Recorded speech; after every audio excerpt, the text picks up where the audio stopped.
Hi hello नमस्कार। आप सभी को पता है दोस्तों कि ASIC यूडीसी का एक बीच वैकेंसी आया था। उसके बाद MTS का भी वैकेंसी एक साथ आउट हुआ और मल्टीटास्किंग वाला भी जो चीज़ है यही इंक्लूड होता है इसमें, ये आउट हो चुका है। लेकिन अभी बहुत सारे डाउट्स अब चल रहे हैं कि ASIC SSO क्या होता है and how is it different from A bank PO। एक बैंक PO जॉब से ये कैसा डिफरेंट होता है, तो पूरा डिस्कस करेंगे। पूरा मैं आप सभी को समझाऊंगा कि how this post is so interesting, इसका जॉब कैसा रहता है, इसका प्रोफाइल कैसा रहता है। I will let you know everything. लेकिन उससे पहले मैं आपको समझाना चाहता हूं कि एक टाइम ऐसा भी हुआ करता था जब साल 2018 में, मुझे याद है दोस्तों, कि करीबन 539 वैकेंसीज आउट हुआ था। राइट, इसी पोस्ट की बात कर रहा हूं। SSO और एक मैनेजर ग्रेड 2 और एक है ऑफिस माफी चाहता हूँ सुपरिटेंडेंट। राइट, तो इसके लिए 539 वैकेंसीज आउट हुआ था। लेकिन आज के डेट में अगर आप देखोगे तो ओनली 93 वैकेंसीज आउट हुआ है। कोई नहीं, लेकिन इसके बारे में जानने का कोशिश करेंगे कि ये कैसा जॉब होता है, इसका प्रोफाइल क्या होता है, काम क्या करना होता है, सैलरी क्या होता है, पर्क्स क्या मिलता है। तो लॉट टू नो। मैं आपको ये बताते हुए स्टार्ट करूंगा कि ये जो जॉब होता है ये लेवल 7 में आता है। लेवल 7 यानी 7th पे कमीशन के हिसाब से आप लोगों को सैलरी मिलने वाला है। और सबसे इंपॉर्टेंट चीज आपको ये जानना चाहिए कि ये जो एग्जाम है ये गवर्नमेंट ऑफ इंडिया ये इसको पब्लिश कराता है। राइट, गवर्नमेंट ऑफ इंडिया के अंडर में आता है, यानी ये प्योरली सेंट्रल गवर्नमेंट का जॉब है। लेकिन जो बैंक PO जॉब होता है वो एक PSU जॉब होता है, पब्लिक सेक्टर अंडरटेकिंग होता है। पब्लिक सेक्टर बैंक्स होते हैं जहां पे गवर्नमेंट की शेयर्स लगती है। लेकिन ESIC SSO का जो जॉब है वो गवर्नमेंट ऑफ इंडिया का जॉब है। ये तो सबसे पहले आप सबको क्लियर हो जाना चाहिए। इसमें जो स्टार्टिंग जो एंट्री पे बनता है वो है 44,900 रुपीज। राइट, ये बनता है एंट्री पे, प्लस आपको एक GP मिलेगा। GP यानी ग्रेड पे, वो आपको करीबन 4,600 रुपये मिलता है, प्लस HRA प्लस बहुत सारे अलाउंसेस मिल जाती है। यहाँ पे करीबन सैलरी जो है वो 65K के प्लस आ जाता है। बहुत हैंडसम सैलरी है, बहुत अच्छा सैलरी है। राइट, और कुछ अगर मैं इसके बारे में बताऊं तो इसके एजुकेशनल क्वालिफिकेशन के बारे में अगर हम चर्चा करें, यू नीड टू नो कि काफी सारे लोग ऐसे मेरे को पूछ रहे थे कि सर यहाँ पे एक्सपीरियंस क्यों मांग रहा है, एक्सपीरियंस की क्या दरकार है। यहाँ पे आपको पता है जो मैनेजर ग्रेड 2 पोस्ट है वो एक काफी हाई लेवल पोस्ट माना जाता है। तो इसके लिए शायद इन्होंने डिजायरेबल दिया है प्रेफरेंस। राइट, अगर आपके पास वो नहीं है, नथिंग टू वरी, आपको चिंता करने की कोई बात नहीं है। लेकिन अगर आपके पास है तो यू विल बी प्रिफर्ड, आपको प्रेफरेंस दिया जाएगा। एक और चीज, अगर आप इस एग्जाम को अप्लाई कर रहे हैं तो फिर आपके पास तो कंप्यूटर नॉलेज होने की पूरी आवश्यकता होनी चाहिए। राइट, क्यों ऐसा मैं बोल रहा हूं? ऑफिस सूट आपको पता है, ऑफिस सूट जो होता है ना वो working knowledge of MS office होना चाहिए। यानी आपको पता होना चाहिए कि किस तरीके से एक्सेल में फॉर्मूला बनाया जाता है, टेबल कॉलम किस तरीके से बनाया जाता है, फॉर्मूला कैसे यहाँ पे पुट किया जाता है। तो ये क्वालिफाइंग नेचर आता है, तो ये आपको जानना चाहिए। डेटाबेस के ऊपर एक नॉलेज होना चाहिए आप लोगों को। और यानी ऑफिस सूट में सारी चीजें आ जाएगा, PPT वगैरह सब कुछ आ जाएगा। यहाँ पे वर्ड में भी आपको टाइप करने को बोला जाएगा, फिर एक्सेल में आपको फॉर्मूला के साथ आपको टेबल कॉलम बनाना पड़ेगा। राइट, अब आ जाते हैं यहाँ पे, सैलरी बता दी आप लोगों को, मैं पर्क्स के बारे में बताता हूं। जो ESIC का जो जॉब होता है पूरे भारतवर्ष में ESIC के हॉस्पिटल्स भी होते हैं।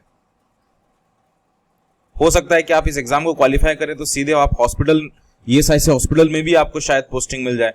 तो ESIC हॉस्पिटल्स होता है, तो यहां पे फ्री आपको जो है मेडिकल फैसिलिटी मिल जाता है।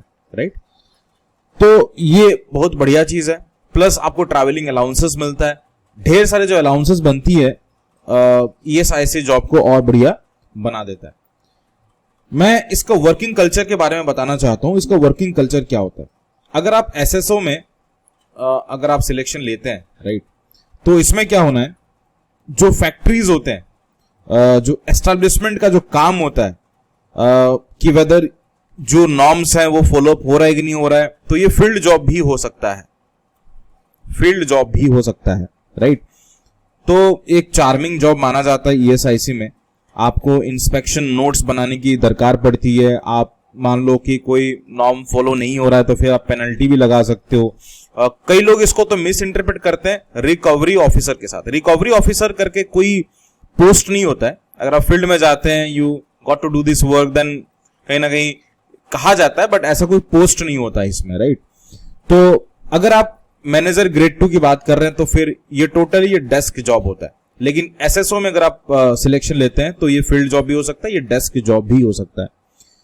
जो मैनेजर की बात कर रहे हैं, यहाँ पे ब्रांच ऑफिस में आपको मिलेगा, आपको ऑफिसर कैडर में आपको जॉब मिल जाएगा और टोटली डेस्क जॉब होता है।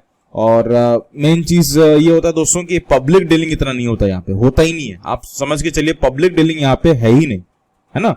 और एक और होता है ऑफिस सुपरिटेंडेंट। उसके बारे में बात करूं तो जो ऑफिस सुपरिटेंडेंट होते हैं उनका जो पोस्टिंग होता है वो कहीं ना कहीं रीजनल ऑफिस में, कहीं हेड ऑफिस में हो गया, कोई डीएमडी ऑफिस में हो गया, कोई सब रीजनल ऑफिस में हो गया, तो यहां पे इन लोग का हो जाता है। और मैं जो आपको बता रहा था ईएसआईसी हॉस्पिटल, वहां पे आप लोगों की पोस्टिंग बन जाती है, राइट। सो चिंता करने की कोई बात नहीं है। ऑफिस सुपरिटेंडेंट अगर आप बनते हैं तो आपको यूडीसी, एमटीएस, एलडीसी ये जो है वो आपको असिस्ट करते हैं, राइट, आपको हेल्प करते हैं। पोस्टिंग की बात करें, पोस्टिंग कहीं पे भी हो सकता है, ऑल ओवर इंडिया कहीं पे भी आपकी पोस्टिंग हो सकती है। लेकिन घबराने की कोई बात नहीं है कि आप जम्मू कश्मीर से हैं तो आपको पूरा केरल में दिया जाएगा, ऐसा नहीं होता। प्रेफरेंस भी आप लोगों को मिलता है।